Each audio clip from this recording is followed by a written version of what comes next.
Welcome to Transnational Competition Law course, and dear learner and viewer, we are discussing the competition law in Brazil. Especially we are discussing the role of CADE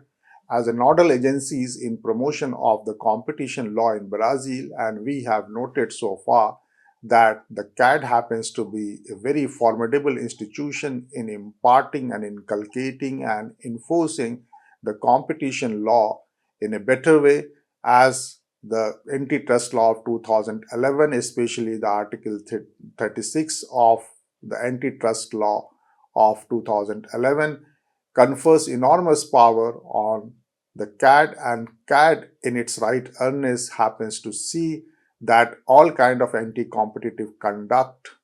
other than merger happens to be put to an end, and the Article 45 of the antitrust law of the Brazil 2011 also try to see that the level of seriousness, the infringement, the good faith of the defendant, a large factor has been envisaged under Article 45, and within the precincts and the boundaries of Article 45, the CADE happens to see and resolve the cases relating to anti-cartel, cases relating to antitrust, and it has handed down decisions to a large cases across all the sectors, be that cement, be that marine house, be that LPG gas, be that the medical and hospital services, be that air and maritime freight and air cargo. We have also seen, dear learner and viewer, that how that the CADE happens to employ a mixed bag of the remedies, meaning thereby it believes in sanctioning regime of imposition of fine. We have seen the cases of the Port Alegre in 2005, which resulted into the imposition of the fines, which amounted to 10% of the defendant's turnover in the year before the initiation of investigation. And then we have also seen the cases of the another ports in 2016, known as the Salvador and Rio Grande, for the abuse of dominance, and in both the cases, the CADE adopted the same analogy of realization of 10% of defendant's turnover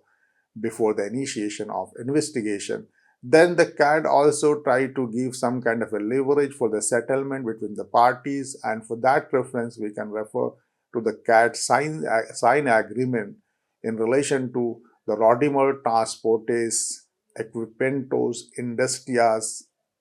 Armazéns Guerres. In that case, we find that it resulted into signing of the settlement in matters of violation of antitrust law, which the antitrust violation happens to be precisely realization of additional fee to release the cargo. Therefore, the settlement happens to be ended into 1,50,000 reais, and then it tried to ensure the antitrust compliance. The perusal of the settlement by the CADE happens to be a long history. It has entered into a large number of settlements and have realized a very hefty and exorbitant amount of the fine in that way. So we can say, and we have noticed that how it happens to realize the objectives of the competition law, partly by the sanctioning regime and partly by the settlement. Now we are going to see that whatever decisions has been handed down by the CADE and how the parties remain satisfied, and how many cases of the CADE happens to see the judicial review by the competent court of law, because all the decisions of the CADE are not amicably agreed by the parties. In some cases, they prefer to go to the court. For example, that the CADE decision before a federal court in case of a Santos, Brazil, where they preferred that the company was sanctioned by the CADE in 2005 by imposing a fee known as terminal handling charges, and the defendant happens to be dissatisfied with the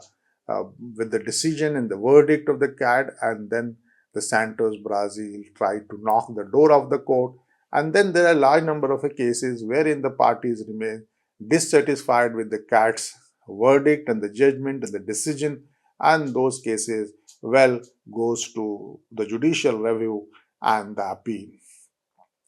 In this regard, we see that in 2015, the federal judge annulled the CAT's decision of 2005 and which sanctioned a logistic company for charging an allegedly illegal fee based on the argument that the antitrust authority lacked jurisdiction over the issue, and sometime the judiciary happens to intervene. And in this case, what we find that the judiciary intervened because the CAD lacked the jurisdiction to decide on the issue. Then there happens to be, we see that in matters of judicial review, we find there happens to be a kind of an exclusivity clauses. And in matters of the exclusivity clauses, what we mean to say in reference to a particular case, that CAD dealt with a series of cases involving exclusivity clauses, and they started investigating into the banking services, and then the CAT continued to scrutinize exclusivity clauses of the banks in different markets such as soccer broadcasting contract. So therefore, what happened that in 2005 the CAT dismissed an investigation into how soccer broadcasting rights are negotiated in Brazil after finding no evidence of anti-competitive practices. Then, however, in February 2000, the CAT opened a preliminary investigation on the issue for potential antitrust infringement in television broadcasting and contracts for soccer games in 2019. With this case, what we see that there are cases where the exclusivity clauses are involved, and it can further be understood by the fact that in 2015, the CAD dismissed an investigation against the shopping center and the shopping administrator for radius clauses in lease contract within Sao Paulo. Thus, we see that the CAD probes had to be closed because the statute of limitation issues, or given the fact that between 2010 to 2014 there was no investigable action capable to stop the block. That's why we see that if there is a government inaction for 3 years for any kind of, or any case has been time barred on the issue of the limitation, then the CAT try to see the exclusivity clauses and decides the cases accordingly. On the other hand, what we find that in 2016, the CAT's Director General recommended the tribunal to sanction the North Shopping Fortaleza shopping mall for imposing a radius clause that prevents retailers from shopping other shops within 5 kilometers of distance of the shopping mall. And then in that cases, it has recommended some kind of a sanction. So it means that the scrutiny and the verification of the exclusivity clause from the angle of the anti-competitive practices is the another kind of the jurisdiction wherein the CAT have dealt a large number of cases. Then there happens to be the cases pertaining to the sham litigation, and in the sham litigation complaint have to be set the tone of the CAT's activity in 2015, and the CAT's decision in this regard is happens to be that measuring the market share is irrelevant in sham litigation, where the success of judicial claim may be sufficient to exclude competitor from the market. So with this kind of a proposition or a handy formula, the CAT dealt all the cases of the sham litigation in matters of the anti-competitive practices and against the foreign competition agencies. Now again, we see that the CAD has a major role and major stake in matters of the criminal enforcement, as we have discussed in the previous lecture about the prosecutorial strategy and imposition of the fine, be that the fine, be that the settlement. So they have collected an exorbitant and astronomical amount of money out of the settlement and as well as the imposition of the fine. But we see that the CADE still towards the criminal enforcement of the anti-competitive violation happens to be very wide. So apart from being an administrative offense, like the cartel is also considered a crime in Brazil, and it is punishable by the criminal fine and imprisonment of 2 to 5 years. So the Brazilian law happens to see that the violation of antitrust policies or objectives are not only civil in nature, but it happens to be criminal in nature. And the Brazilian antitrust law tried to criminalize the antitrust violations, as it has been mentioned in a Brazil's economic crimes law. So here the economic crimes law vis-a-vis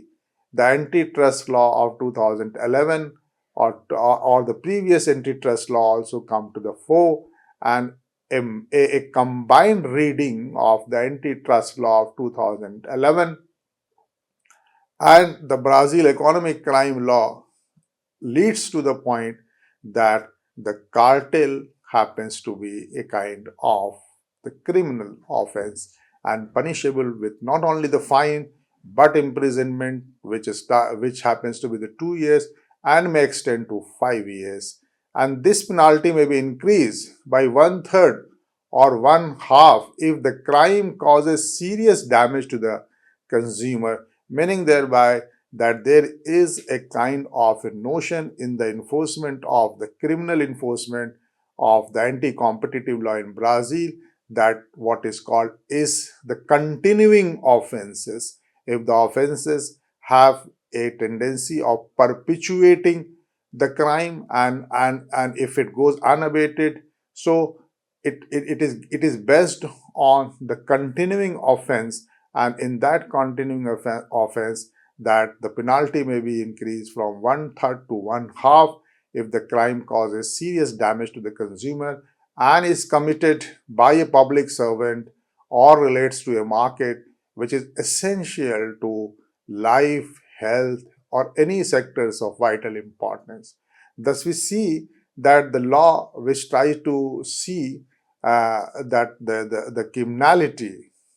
that is also very important. And there's another law which tries to target all cases of the anti-competitive practices, and this law has been passed in 1993, which also to be read in consonance with the antitrust law of 2011 of the Brazil, and that law is the law number 8666 passed in 1993, which specifically targets fraudulent bidding practices,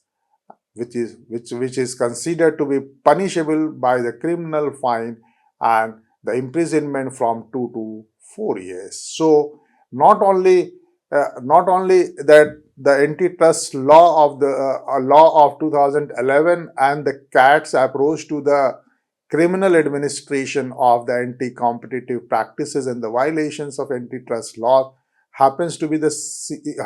the scenario, but there are many auxiliary laws which are to be read, as I referred to the Brazil's economic crime law of 1990. Then we have a law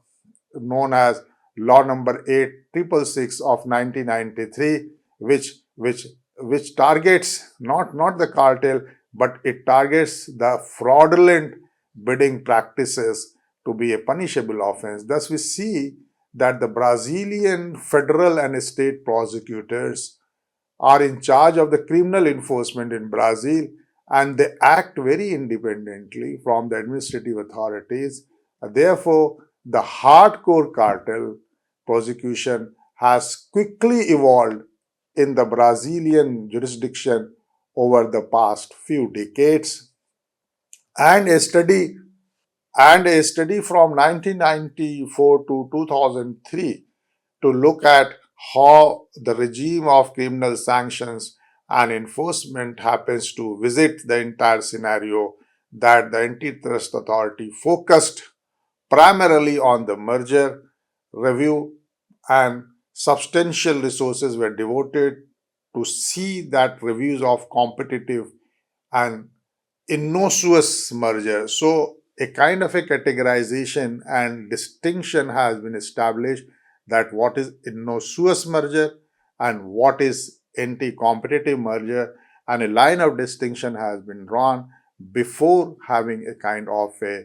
cartel prosecution or prosecution relating to cartelization, as it has been condemned by the Brazil economic crime law. In that reference, we see that this has been applied in cases of the metal detector security doors. It has been applied to copyright collection. It has been applied to hydrogen peroxide. It applied to industrial gases. It applies to steel bar. It applied to crushed rock. It applied to flat steels. It applied to security services. It applied to the vitamins and sand structure. Thus, as a whole, what we find that the application of the criminal enforcement within the mandate given by the antitrust law of 2011 and the Brazil economic crime law of 1990 and the Brazil's law number 86666 in 1993 have made cartel or any kind of a fraudulent bidding as a criminal offense, and it has been applied to a large number of sectors and resulted into realizations of millions of fines, and they have made them accountable by not only the application of the competition law, but they have realized a very astronomical figure of the fine across all the sector. That's why we see that the antitrust authorities establish a kind of a hierarchy of the antitrust enforcement, and they place anti-cartel enforcement as a top priority within the scheme of the CADE. Therefore, what we see across all the years, we find that the Brazil's antitrust authorities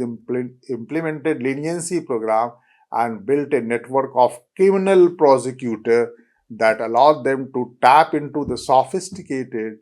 investigative technique and secure criminal sanction, including jail sentences for the cartelist. And that happens to be the CAT's major